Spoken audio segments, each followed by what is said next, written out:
భారత్ పాకిస్తాన్ మధ్య యుద్ధ విరమణ శాంతి చర్చలకు స్వాగతం పలుకుతా ఉన్నాం.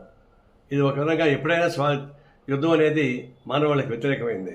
అంటే టెర్రరిస్టులు ఇంకా ప్రమాదకారి. అందరూ టెర్రరిస్టులను అంతం చేయడానికి కావాల్సిన ఏర్పాటు చేయాల్సిందే.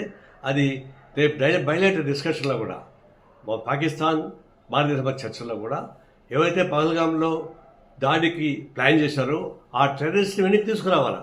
ఎందుకంటే గతంలో బాంబేలో హోటల్ పైన దాడి చేసిన టెర్రరిస్ట్ వెనక్కి తీసుకొచ్చారు కదా, అదే పద్ధతుల్లో వీళ్ళని కూడా టెర్రరిస్ట్ కూడా వెనక్కి తీసుకోవాల్సిన అవసరం ఉంది.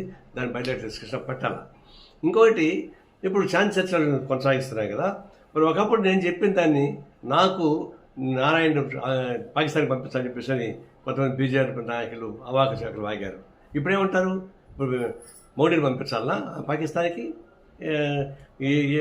అనేక మందిని చనిపోయారు, 26 మంది చనిపోయారు, ముఖ్యపక్షాన్ని పెళ్లి చేయడం సరిపోయింది. అంత బాధపడిన వాళ్ళకంతా కాంపన్సేషన్ ఎవరు ఇస్తారు? వాటిపైన ఎవరు బాధ్యత ఇస్తారు? మరి అవన్నీ లేకుండా ఎందుకు సీజ్ ఫైర్ అయ్యారు? ఎందుకు పీఓకి ఎందుకు ఆక్రమించకుండా వదిలేసి చేశారు? ఇవన్నీ చూసినప్పుడు మీరు ట్యాక్టిఫుల్గా భారతదేశం అడ్డం పెట్టుకొని చేసే వ్యాపారం తప్పకుండా నాకేం కనపడలేదు. సిన్సియర్గా మేము టెర్రరిస్ట్ పైన దాడి చేయమని గట్టిగా చెప్పిన దానికి మమ్మల్ని అపార్థం చేసుకుంటారా? మేము తీవ్రంగా నిరసిస్తా ఉన్నాం. ఈ శాంతి చర్చను స్వాగతిస్తా ఉన్నాం.